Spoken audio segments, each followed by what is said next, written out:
Good evening guys. Ang pag-uusapan natin sa ngayon ay tungkol sa Philippine Divorce Bill. Do you agree?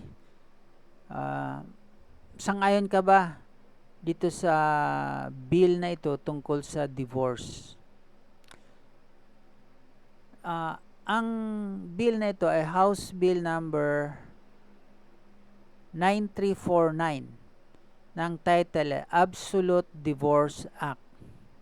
Ang mahabang title nito, an act reinstituting absolute divorce as an alternative mode for the dissolution of marriage.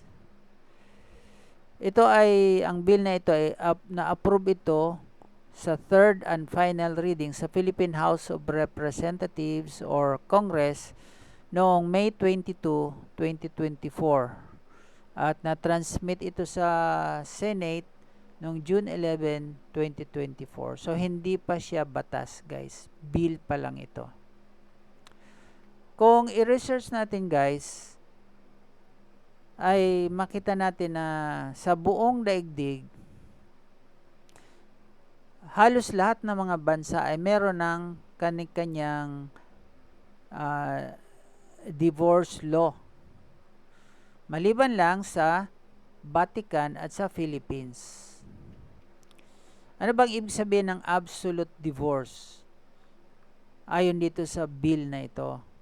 Meron siyang definition of terms doon na ang sabi, absolute divorce refers to the judicial dissolution of a marriage or the termination of a bond of matrimony where the spouses return to their status of being single with the right to contract marriage again. So, dito, kung magkaroon na ng divorce decree, kung maging batas itong divorce bill na ito, ay ang mag-asawa ay babalik sila sa pagiging single at bawat isa sa kanila pwede nang mag-asawa muli. So, ganun yung bill na ito sakaling magiging batas. Ano yung ilan sa mga provisions ng bill na ito kung sakaling magkaroon ng divorce decree kung naging batas ito? Ang ilan sa mga provisions dito ay may kinalaman sa custody and support of children. Yung sino magkaroon ng custody sa mga anak, paano suportahan ng mga anak, no, etc. Meron din may kinalaman sa termination, liquidation of conjugal partnership of gains or absolute community. Yung common nilang properties, mga ari-arian, ay kung paano hatiin, paano ayusin, no? Kasama yun sa provisions ng bill na ito. At meron ding provision dito na medyo hindi tayo familiar bilang mga Pilipino sa term na ito. Pero familiar ang mga taga-ibang bansa na sa bansa na merong mga divorce law. Itong salitang alimony. Kasi dito sa bill, magkaroon ng alimony for the offended spouse. Ano ba ibig sabihin ng alimony? Ayon sa bill na ito, alimony refers to spousal support adjudged in the divorce decree by the proper family court in favor of the offended spouse against the offending spouse.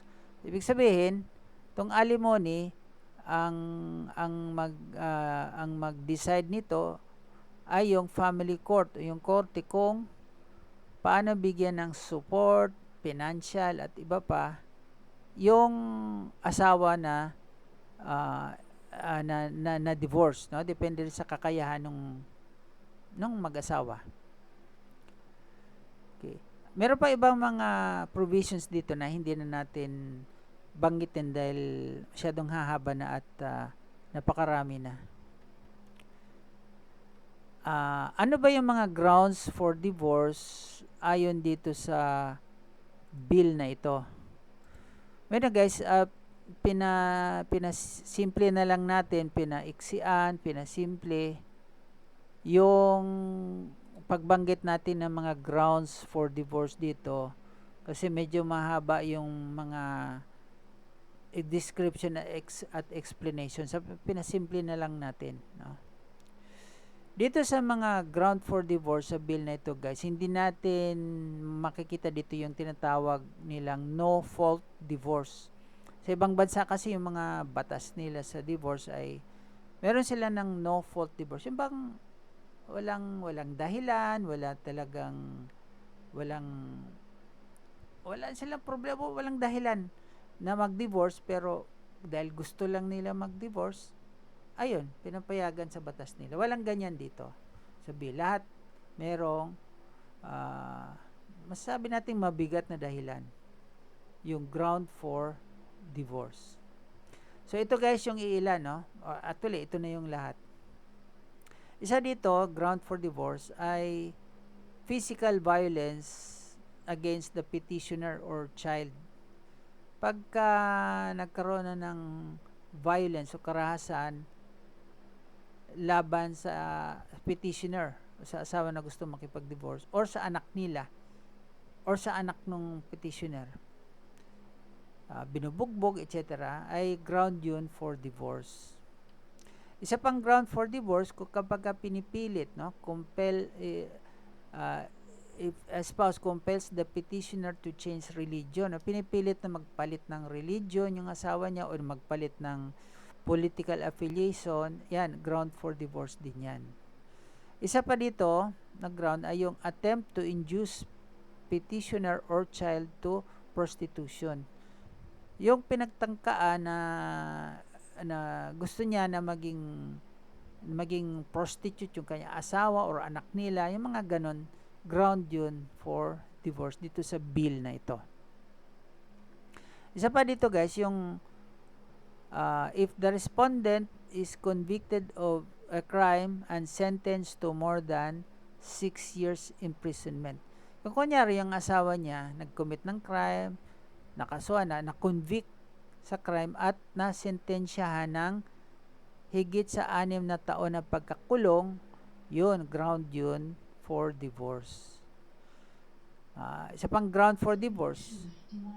Isa pang ground for divorce ay yung drug, kung isang asawa ay naging addict, no? Drug addiction, alcoholism, naging lasengga kung babae, or chronic gambling, no? Or sugapan na sa pagsusugal, yung isa sa kanila, ay pwede yun ground for divorce dito sa bill na ito. Isa pang ground yung, sabi dito, homosexuality of respondent.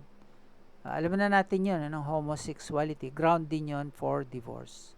Isa pang ground, bigamous o bigamous marriage of respondent, nag-asawa ng muli sa iba, yun, ground din yun for divorce.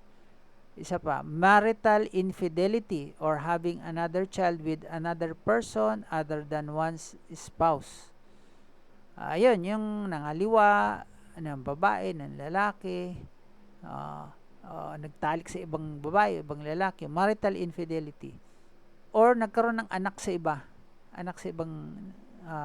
lalaki, ibang babae, nagkaroon ng anak siya doon dahil nga sa marital infidelity, ground din yon para sa divorce. Isa pa dito ay yung attempt by respondent on the life of petitioner or child. Yung pinagtangkaan yung buhay, o gustong patayin, ganon, ng asawa, yung asawa niya o di kaya yung anak nila. Ground din yon for divorce. Isa pa dito yung abandonment of respondent without justifiable reason for more than 1 year. Yung inabandona na yung asawa niya, nagpaghiwalay siya, hindi na binalikan. Ang intention talaga, maputol na yung kanilang pagsasama o marriage nila, maputol na. Pwede rin financial abandonment, ay ground din yun. Isa pa, itong if the spouses are legally separated for more than 2 years. Di ba meron namang batas dito sa Pilipinas na legal separation. Yung hiwalay na sila, pero hindi sila pwede mag-asawa muli. Meron ng batas niyan dito sa Pilipinas. Kung legally separated na sila for more than 2 years, ay pwede na silang mag-file for divorce dito sa bill na ito. Ground yan. Isa pang ground ay kung ano man yung mga grounds for annulment under the family code, although minodify lang nila yung mga grounds na yon dito sa bill na to, ay ground na rin siya sa divorce bill na ito. Itong isa pa na ground ay yung the spouses separated in fact for at least 5 years. Kung talagang totoong naghiwalay na sila, actual na naghiwalay na yung mag-asawa, ibang tirahan na, in fact parang nagkaroon na ibang pamilya, parang ganon, naghiwalay na sila ng 5 taon, at least 5 years or higit pa, ground yun for divorce dito sa bill. Isa pang ground yung psychological incapacity of either spouse as provided in the family code. Yung familiar tayo sa dyan sa psychological incapacity na ground for annulment, gana alam natin yon. Ground din siya dito sa divorce bill. Isa pa, kapag ang one spouse becomes a transgender or transsexual, yung bang ang asawa niya ay nagpa-opera na para magpalit na ng kasarian, naging transgender na, o di kaya sa isip niya o diniklara niya na ay iba na yung kanyang kasarian, transsexual siya, ay ground din yan for divorce. Isa pang ground, irreconcilable differences of the spouses. Yung talagang hindi magkakasundo, lagi nila nag-aaway, araw-araw, tapos talagang kahit anong gagawin, hindi na talaga magkakasundo sa halos lahat ng bagay. Yun, ground din yun for divorce. At isa pang ground yung tinatawag na other forms of domestic or marital abuse. Hindi na natin, meron silang definition yan dito pero hindi na natin banggitin. Basta abuse, no? Abuso. Domestic or marital abuse. Ground yun for divorce. Isa pang ground yung civil recognition of a valid foreign divorce. Kung ang isang asawa halimbawa pumunta sa ibang bansa at may batas na divorce sa ibang bansa at nakapag-obtain siya, nakakuha siya ng divorce, na-divorce kanya dun sa ibang bansa, i-recognize na rin yan dito sa divorce bill na ito kung magiging batas. Isa pang ground guys, yung valid canonical or church dissolution or declaration of nullity of marriage. No? Yung halimbawa, example, no, itong mga religious groups tulad ng mga Roman Catholic, 'di ba? Meron silang natawag na annulment o ang tawag nila parang church annulment, no? Meron silang ganun or kahit ibang religious group, ibang religion, kung meron din silang ganyan, annulment o di kaya baka meron silang divorce, ganyan sa religion na yon dito sa Pilipinas, ay ano na yan dito, kilalanin niya dito sa divorce bill pag magiging batas. Sabi, it will be granted civil recognition as divorced without going through judicial process.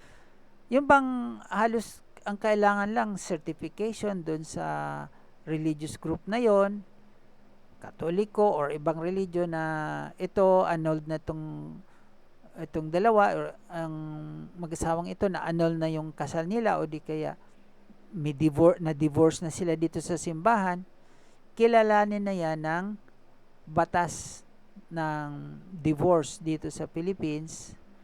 Kilalanin na yan pag may halos certification lang doon sa religious group, tapos ipa-register lang sa civil registrar, no, ayon sa bill na ito, ay hindi na kailangan pumunta sa korte. Talagang divorce na sila, parang pwede na silang mag-asawang muli. Yun. So, yun yung mga grounds ng pwede mag-divorce dito sa divorce bill na ito. Ngayon guys, sang-ayon ka ba sa divorce kung magiging batas na ito dito sa Pilipinas? Ano sa palagay mo guys? Ito kasing divorce bill na ito, kung magiging batas, ay para lang ito sa mga nangangailangan nito. Yung hindi naman nila kailangan ito, hindi naman sila apektado kung may divorce law sa Pilipinas o wala, no? Minsan kasi sasabihin ng iba, marami mga nagsasabi, ay wala dapat batas sa divorce dito sa Pilipinas. Ayoko, wala dapat. Kasi wala naman akong balak mag-divorce eh. Kung gano'n wala kang balak mag-divorce, hindi pa naman kailangan 'yon.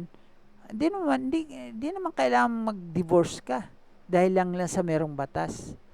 Pero yung iba, kailangan nila yung divorce law dito sa Pilipinas. Kaya pwede mo bang sabihin wala dapat divorce na batas dahil hindi natin kailangan 'to? Okay. Sa ganung reasoning, magbigay tayo ng example. Example guys, halimbawa, di ba meron tayong existing na mga batas laban sa pagnanakaw, mga theft, robbery, hold up, etc. May batas tayo laban dyan.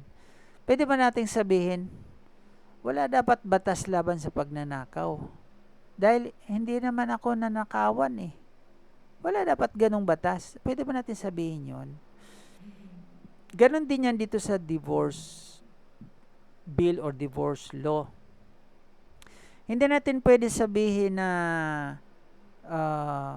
wala dapat divorce kasi hindi natin kailangan dahil maraming nangangailangan ng divorce law na yan. Maraming nangangailangan.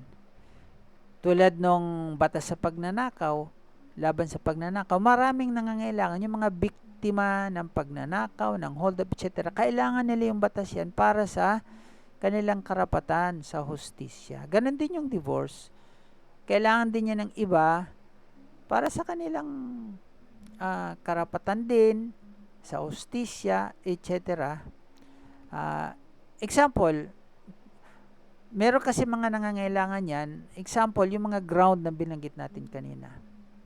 Paano yung mga 5 years or more na actual na silang hiwalay? Sa ngayon, wala pang divorce law.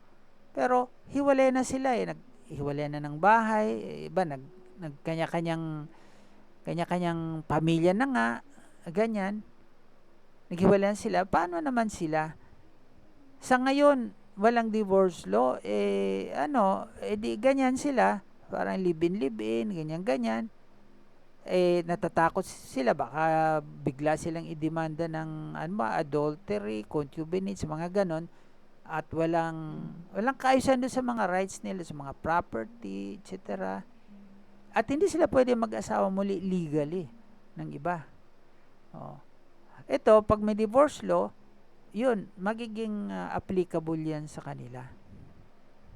Iba pa mga example, paano yung mga nakaranas ng violence, mga sinasaktan, binubugbog, o pinagtangkaan ng buhay, gustong patayin ng kanilang asawa?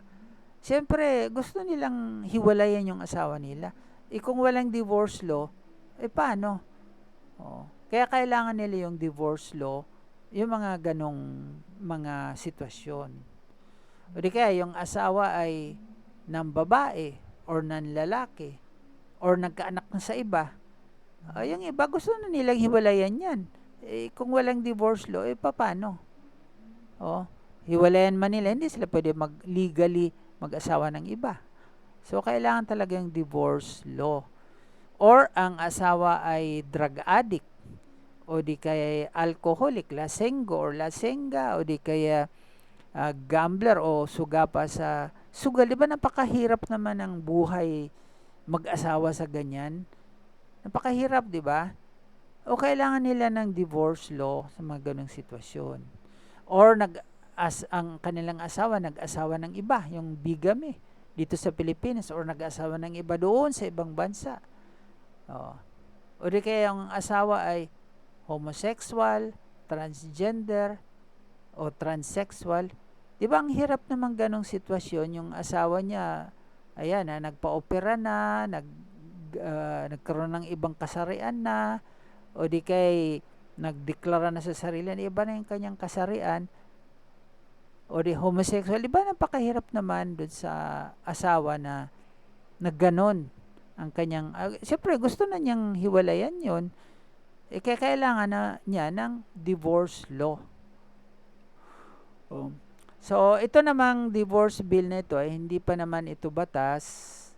Nasa Senado pa ito at hintayin na lang natin kung ano ang mangyayari. Kaya ano sa palagay nyo guys tungkol dyan sa divorce bill na yan? Sang-ayon ba kayo? Pwede kayong mag-comment guys kung meron kayong gustong sabihin tungkol dito sa divorce bill. Maraming salamat.